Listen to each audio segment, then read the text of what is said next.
Agora, 8h55, ao vivo conosco, o nosso consultor na área econômica, o professor Antônio Delfim Neto. Mais uma vez, bom dia, professor. Muito bom ouvi-lo aqui na Rádio Bandeirantes.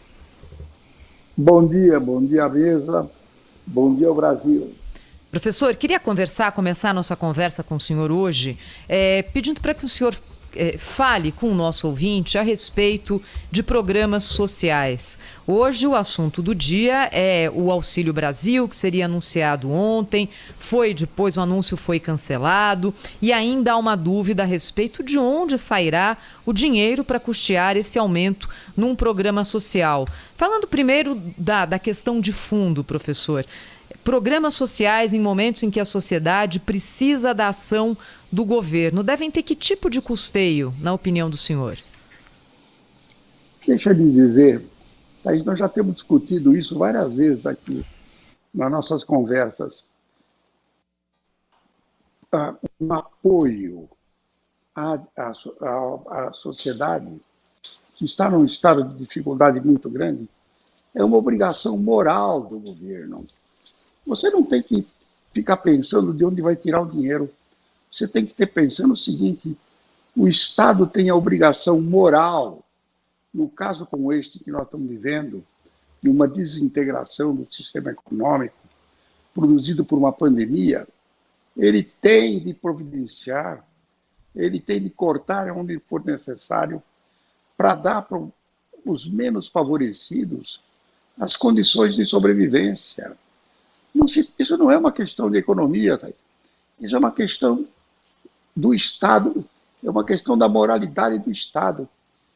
Os homens construíram o Estado exatamente para ajudar a resolver problemas com a gravidade que nós estamos tendo hoje.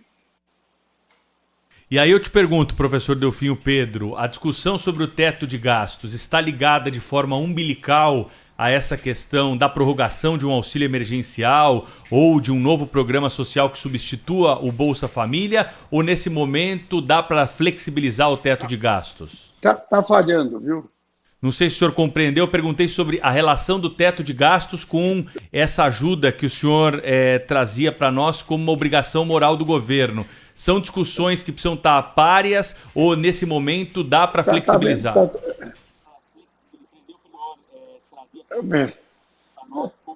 Não sei se o professor Delfim está nos ouvindo bem. Vamos checar a qualidade do áudio aí, porque essa é uma questão, né, Cláudio e Thaís, que a gente discutiu há pouco com o ministro Onyx Lorenzoni, e ele disse aqui, o governo está tentando achar uma equação para colocar no teto de gastos esse valor que vai ser destinado para dar R$400 para os mais pobres do país, na modalidade Auxílio Brasil, que vai substituir o Bolsa Família, Cláudio. Exatamente. E o professor sempre defendeu o professor Delfim Neto sempre defendeu essa ideia, né, de que é uma questão mesmo até humanitária, né? Os governos, minha gente, é preciso lembrar isso que o professor Delfim Neto acabou de dizer. Os governos foram inventados para resolver esse tipo de problema. Cláudio, voltou aqui. O governo não é para ajudar rico, não, é para ajudar pobre. Só completando, professor, a questão do teto de gastos tem relação com esse problema aí do Auxílio Brasil, desse dinheiro que tem de ir para os mais pobres? O governo pode flexibilizar nesse momento? Qual que é a opinião do senhor? Na verdade, o governo tem que encontrar prioridades. A tua palavra está certa. Ele tem que priorizar a atenção aos menos favorecidos. Dar um auxílio emergencial é obrigação moral, não é um problema de economia. Ele vai cortar em outro lugar. Ele vai encontrar a prioridade número 1, é dar um apoio mínimo para a sobrevivência dos menos favorecidos. Senão, para que você precisa do Estado? Exatamente, professor. Professor, o senhor acha que tem... A gente conversou mais cedo aqui sobre esse assunto e eu trouxe aqui a informação do lucro líquido dos bancos no primeiro semestre de 62 bilhões de reais, um crescimento de 53% em relação ao ano passado. E aí, com tanto dinheiro, com tanto lucro, com um lucro tão robusto, né, das instituições financeiras, o senhor não considera que essas elites econômicas brasileiras precisavam dar um pouco mais do que tem dado para a solução de problemas sociais tão graves, né, como, por exemplo, na verdade, a fome? Cláudio, eu acho que, Cláudio, o que eu acho, Cláudio, é que é preciso uma revisão do imposto de renda. Eles estão ganhando isso tudo por conta da própria elevação da taxa de juros, que no final é uma obrigação do Banco Central para tentar controlar a inflação. Era preciso, portanto, a solução disso é calibrar o imposto de renda. Professor, ainda falando sobre saídas para financiar esse programa social que vai se chamar Auxílio Brasil.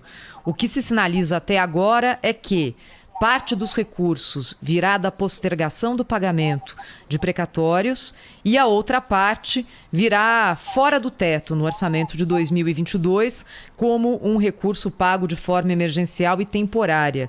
O senhor acha que essa saída é viável? Não, essa saída é que o governo está propondo. Claro que é viável, mas não é a melhor. A melhor seria priorizar os gastos do governo dentro do teto de gastos, porque senão o endividamento vai continuar crescendo muito depressa. E as consequências disso serão sobre a taxa de juros outra vez. E sobre toda a instabilidade, sobre a taxa de câmbio e assim por diante. Professor, aí o senhor pergunta, que nem a gente perguntou para o ministro de Estado agora há pouco, né? Como é que faz para tirar um pouco de dinheiro e destinar para essa área? Ele disse que a legislação engessa os gastos e tal, mas tem que ter uma saída no momento como esse de pandemia, não tem não? Não, na verdade, tudo isso são justificativas, não podem ser aceitas. Não há mesmo restrições constitucionais, quando se revelam inconvenientes, têm que ser atacadas. Eu volto a insistir, o Estado existe para isso. O Estado existe para dar apoio moral e físico para os menos favorecidos. E nos momentos de pandemia, como esta que nós estamos vivendo, que produziu um choque de oferta dramático, desarticulou todo o sistema produtivo. Isso é fundamental. Professor Delfim, o teto de gastos, como a gente conhece hoje, foi aprovado durante o governo Michel Temer como uma forma de o Brasil comunicar ao mercado e a investidores estrangeiros que há aqui um compromisso com o equilíbrio fiscal. Mas é claro que ele traz muitas amarras também. O senhor acha que ele está tendo mais efeitos positivos, mais efeitos negativos? Como é que o senhor vê hoje, nesse momento, o teto de gastos? Ele é fundamental e tem efeitos positivos. É por conta dele que a taxa de juros está onde está, que a taxa de inflação está onde está e que a taxa de câmbio está onde está. Nós estamos brincando com fogo. Professor, só mais uma pergunta para o senhor aí ainda a respeito desse assunto, que é o principal assunto do dia no país, na política, na economia, né? A discussão dentro do governo se passou, vamos prorrogar um auxílio ainda por algum tempo de forma emergencial para a população mais carente, ou já vamos apresentar o novo programa que vai substituir o Bolsa Família, um programa permanente de renda para aqueles mais pobres? Essa discussão é necessária no momento? Tem diferença se vem de forma provisória ou permanente? O que o senhor pensa sobre esse assunto? Na medida em que você tem que realmente, como eu disse, como uma obrigação moral do Estado, dar uma subsistência mínima para os menos favorecidos, essa discussão é fundamental. E ela tem que ser permanente, até que as pessoas possam produzir os efeitos com o seu próprio trabalho, a sua subsistência. Eles não estão desempregados porque querem. Eles não ganham pouco porque querem. Eles estão desempregados pelas condições políticas existentes. Eles não estão ganhando o que querem pelas restrições políticas construídas por nós.